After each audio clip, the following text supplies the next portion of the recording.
নমস্কার বন্ধুরা, আমি মাধবী। আমার পরিবারে তোমাদের সবাইকে স্বাগত।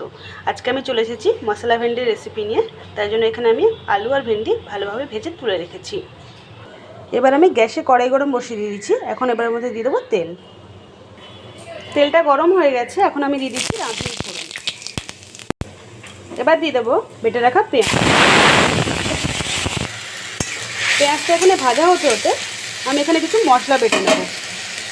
এখানে রয়েছে আদা, রসুন, কাঁচা লঙ্কা আর কাজু বাদাম। এগুলো এখন আমি একসাথে করে বেটে নেব।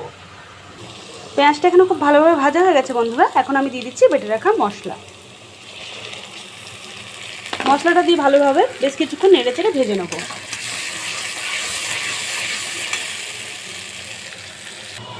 মশলাটা এখানে আমি বেশ কিছুক্ষণ ভালোভাবে কষিয়ে নিয়েছি।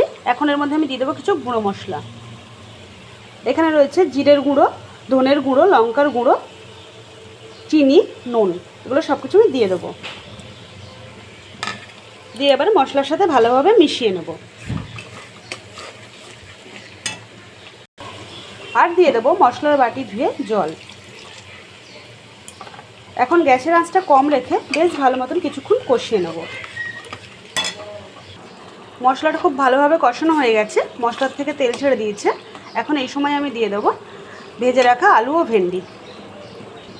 আলু আর ভেন্ডিটা মশলার সাথে খুব ভালোভাবে মিশিয়ে নেব। দিয়ে দেবো সামান্য পরিমাণ গরম জল। এখানে আমার ভেন্ডিটা আর আলুটা ভাজতে ভাজতেই সেদ্ধ হয়ে গেছে, তাই জন্য এখানে বুঝে জলটা দিতে হবে যাতে ভেন্ডি আলুটা গলে না যায়। এবার আমি ঢাকনা বন্ধ করে রান্নাটা আরও বেশ কিছুক্ষণ করে নেব। তো বন্ধুরা, তৈরি হয়ে গেলো আমার মশলা ভেন্ডির রেসিপি। এবার এটা আমি পরিবেশন করে ফেলবো। তো বন্ধুরা, কেমন লাগলো এই মশলা ভেন্ডির রেসিপি তোমরা অবশ্যই কমেন্ট করে জানিও। আর অবশ্যই বাড়িতে একবার বানিয়ে খেয়ে দেখো, ভীষণ ভালো লাগে খেতে। এটা ভাত, রুটি, পরোটা সব কিছুর সাথেই খেতে জাস্ট অসাধারণ লাগে। তাহলে আজকের ভিডিও এই পর্যন্তই। দেখা হবে পরের ভিডিওতে। সবাই ভালো থেকো, সুস্থ থেকো। টাটা।